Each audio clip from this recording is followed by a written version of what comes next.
आज की चर्चा का विषय रहेगा सप्लीमेंट्री पॉलिनेशन यानी अतिरिक्त परागण। अतिरिक्त परागण हम राइस के केस में करते हैं जब मेल और फीमेल लाइन को फील्ड में लगा करके हाइब्रिड सीड प्रोडक्शन करते हैं। तो सप्लीमेंट्री पॉलिनेशन रॉक पुलिंग के द्वारा करते हैं। सबसे पहले हम जानते हैं कि रॉक पुलिंग क्या है। What is the mean of rock pulling? Rock pulling is the process in which panicle of the restorer lines are second by pulling a long nylon rope back and forth approx 30 minutes until no pollen remains on the restorer lines. It means rock pulling एक ऐसी प्रक्रिया है जिसमें restorer lines के panicles को लगभग 30 minute तक एक लंबी लाइनोन की रस्सी को आगे पीछे करके हिलाया जाता है। इस प्रक्रिया को हम रॉक पुलिंग कहते हैं। रॉक पुलिंग कैसे करते हैं ये आप देखेंगे। एक लंबी रस्सी लेते हैं और खेत के दोनों तरफ खींच करके पकड़ते हैं और उसको जो हमारी मेल और फीमेल लाइन फील्ड में लगी हुई हैं उनको हम हिलाते हुए चले जाते हैं।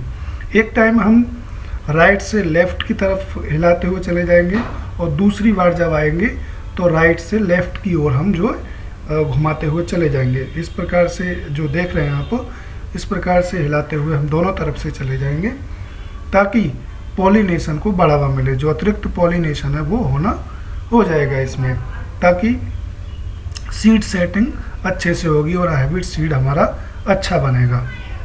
रॉक पुलिंग के दौरान हम क्या क्या प्रिकॉशंस रखें? तो रॉक पुलिंग का सबसे पहले हमें टाइम पता होना चाहिए कि जब हम हाइब्रिड सीड प्रोडक्शन कर रहे हैं राइस के केस में, तो कौन सी स्टेज पे हम रॉक पुलिंग करें। तो एंथेसिस यानी जब पेनिकल इमरजेंस आपकी फसल में हो रहा हो, पेनिकल जब निकल रही हो, लगभग 30 से 40% पेनिकल निकल रही हो, तब ये रॉक पुलिंग की जाती है। यानी एंथेसिस के समय रॉक पुलिंग करना चाहिए। दूसरी चीज़ टाइमिंग ऑफ रॉक पुलिंग, यानी दिन में हम कब करें रॉक पुलिंग। तो 8 से 10 बजे के बीच में आप रॉक पुलिंग कर सकते हैं, जिससे अच्छा रिजल्ट आपको मिलेगा। क्यों मिलेगा 8 से 10 बजे के बीच में अच्छा रिजल्ट? क्योंकि जो पॉलन ब्लास्ट होता है राइस के केस में या किसी भी क्रॉप में जनरली 8 से 10 बजे के बीच में पॉलन ब्लास्ट अच्छे से होता है।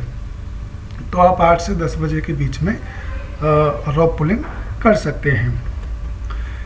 दूसरी चीज़ कि आप मटेरियल क्या यूज कर रहे हैं रॉक पुलिंग के दौरान। या तो आप रस्सी को यूज कर रहे हैं रॉप को, या फिर बम्बू को। जिन क्षेत्रों में या पहाड़ी क्षेत्रों में जनरली आप बम्बू का प्रयोग कर सकते हैं, लेकिन जिन क्षेत्रों में रॉप का प्रयोग करते हैं, रॉप जो है नायलॉन की होनी चाहिए, प्लास्टिक की और सन वगैरह की रॉप नहीं होनी चाहिए, ये ध्यान रखना चाहिए।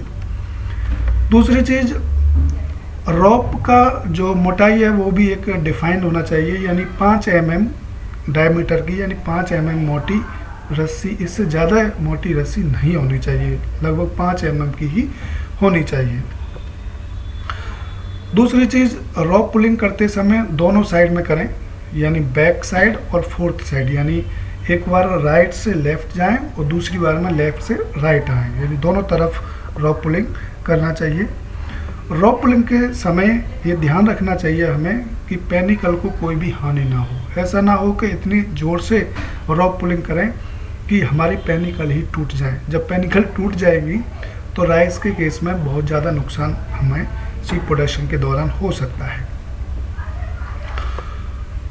अब बात करते हैं कि रॉक पुलिंग क्यों ज़रूरी है, रॉक पुलिंग करते क्यों हैं। जब हम फील्ड में मेल और फीमेल लाइन लगाते हैं जिनका एक फिक्स रेशो होता है, या तो 2:4 की रेशो में लगाएं या 2:6 के रेशो में लगाएं, यानी 2 लाइन मेल की और 4 लाइन फीमेल की। इस प्रकार से आप सोइंग करते हैं राइस के केस में, फिर उनको रॉक पुलिंग करते हैं। रॉक पुलिंग क्यों करते हैं? रॉक पुलिंग इसलिए करते हैं क्योंकि जो हमारा सीड सेट होगा वो अच्छे से सीड सेट हो जाए। क्योंकि जो 4 लाइन हमने फीमेल की लगाई हुई हैं फील्ड में, उनके लिए पोलन जो प्रोवाइड कराएंगे वो हमारी मेल लाइन कराएंगे, यानी 2 लाइन कराएंगी। तो 2 लाइन 4 लाइन को पॉलन प्रोवाइड कराएंगी, इसीलिए हम रॉक पुलिंग करते हैं। रॉक पुलिंग की सहायता से मेल लाइन के पॉलन फीमेल लाइन पे पहुंच जाते हैं, इजीली पहुंच जाएंगे। लेकिन हम उसको जब हिला देंगे रोप की सहायता से या बम्बू की सहायता से, जो ज़्यादा से ज़्यादा पॉलिनेशन हो जाएगा। इसलिए सप्लीमेंट्री पॉलिनेशन को हम हिंदी में अतिरिक्त परागण कहते हैं, यानी अतिरिक्त हम जो है एनहांस कर रहे हैं पॉलिनेशन को, तो उससे हमारे जो है सीड सेटिंग में इम्प्रूवमेंट होगा। इसलिए हम रॉक पुलिंग राइस के केस में करते हैं। प्रिय व्यूअर्स, इसी प्रकार की जानकारी के लिए देखते रहिए एग्री कोचिंग इंडिया।